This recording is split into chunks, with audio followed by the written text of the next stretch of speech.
Gemara in Shabbos famously asks, "My Chanuka? What is Chanuka all about?" And tells a story how there wasn't any oil which they could use for the menorah, and how they found one jar which was kosher to be used for the menorah, and how this one jar, even though it should have lasted for only one evening, it lasted for 8 nights. And then, and this was the miracle. And based upon this, we celebrate Chanuka, as Rashi says over there, "My Chanuka al eze nes kva'uha." What is the miracle that Chanuka comes to commemorate? The Rambam similarly also focuses in the beginning of Hilchos Chanuka upon the idea of the miracle. Leharot ulegalot hanes v'yamim el nikrim Chanuka. The point of the mitzvah of lighting candles is to publicize and to proclaim the miracle, the nes, and therefore we call it Chanuka, etc. The word Chanuka, though, doesn't quite fit into that model. Chanuka means to dedicate, and of course we know that Chanuka means to dedicate the Beis HaMikdash. We have Chanukat HaMishkan, we dedicate the Mishkan, we dedicate the Mikdash, and this is where Chazal took us when they came to determine kriat Torah. The idea of kriat Torah and Chanukah does not emphasize upon the menorah, rather emphasizes upon dedication of the Mikdash and how the Mishkan in the Midbar was dedicated. This gives a very different slant to the whole idea of Chanukah. The idea of the miracle comes to show how God controls nature. And as a matter of fact, it stands in opposition to 2 distinct approaches which you find Greek culture represented.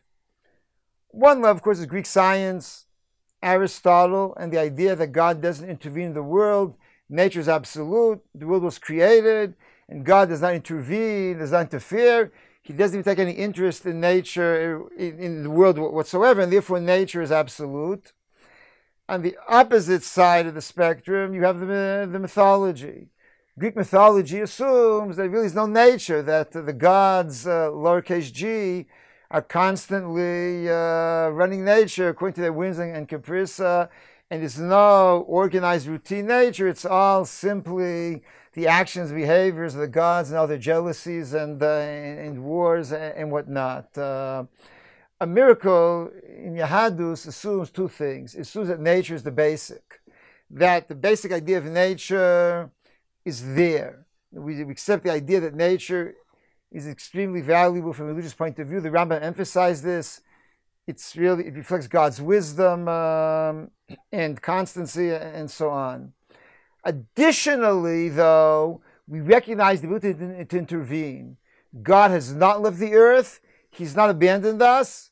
He intervenes when he sees necessary for the benefit of humankind in general and for Am Yisrael in particular. So the idea of the miracle basically is to proclaim God's intervention and how he continues to accompany us. I would add, especially even after the time when the Nevuah is over and there's no more Nevi'im, but nevertheless, the point of Chanukah is even post-prophetic period, post-Tanakh, nevertheless, Kadosh Baruch Hu continues to intervene in the world and to accompany and to supervise it and to accompany us throughout our historical journey. Emphasizing the Mikdash, though, takes it to another level. I should add that how much kriat Torah really proclaims, it reflects the basic idea of Chanukah, is 2 opinions in Tosfos Masechet Shabbat Daf Chav Gimel Amud Beis. Tosfos over there have two opinions how central kriat Torah is to Chanukah. Assuming it is central, let's try to explain the point.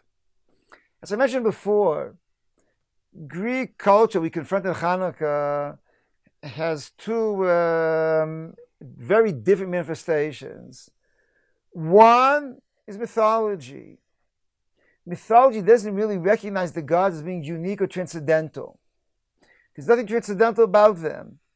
They look, act, and behave as humans, with all the jealousy, with all the compassion, with all of the ego and ambition and rivalry that human beings have. And they also look very human. They're not transcendental beings. they are created in the human image and they act as human beings. Or to put it differently, they're simply superheroes. They're superheroes out of a comic book, but nothing more than that. In the Aristotelian view, of course, is the exact opposite. God is so transcendental, he doesn't have any connection to it whatsoever. He is so absolute and so transcendental that the world is not part of his involvement. The point of the Mishkan is, on the one level, a transcendental world. It's a meeting between the dependent, it's a meeting between the contingent dependent human being and the transcendental.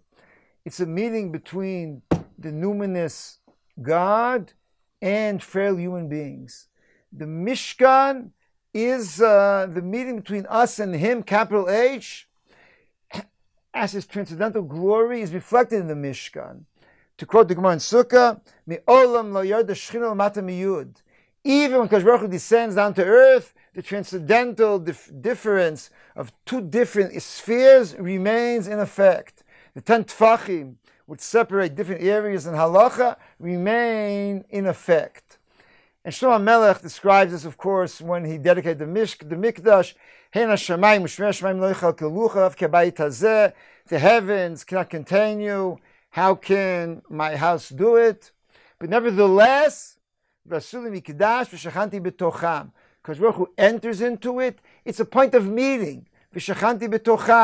Man has problems, he aches, he has fears, anxieties. As Shlomo tells us, when he dedicates the Mikdash, you come and pour your heart out in front of the Kadosh Baruch Hu in the Mikdash. In the Mikdash, man meets God.